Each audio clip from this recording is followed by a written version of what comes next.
अस्सलामुअलैकुम, आप देख रहे हैं होराइजन न्यूज़ एचडी। खबर शामिल करते हैं साहिवाल से।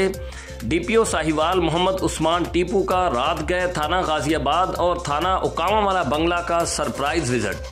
तफसीलात के मुताबिक district police officer Sahiwal Mohammad Usman Tipu ने रात गए थाना गाजियाबाद और थाना उकामावाला बंगला का सरप्राइज विजिट किया। डीपीओ साहिवाल ने दोनों थानों में ड्यूटी पर मौजूद अमले की हाजिरी, रिकॉर्ड, मुकदमात की तफ्तीश और हवालात की सूरत हाल का तफसीली जायजा लिया। इस मौका पर डीपीओ मोहम्मद उस्मान टीपू ने कहा कि थानों में अवामी शिकायत का बरवक्त अजाला, साइलिन से खुश अखलाकी और शफाफ तफ्तीश अव्वलीन तरजीहात में शामिल हैं। उन्होंने अमले को हिदायत की कि थाना जात में आने वाले शहरियों के साथ हुस्न सलूक को हर सूरत यकीनी बनाया जाए।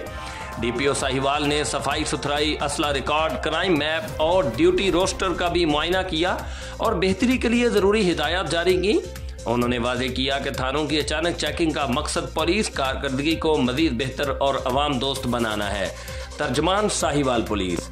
Report Rauf Shahzad Jatt, divisional bureau chief Sahiwal, horizon news HD, Pakistan.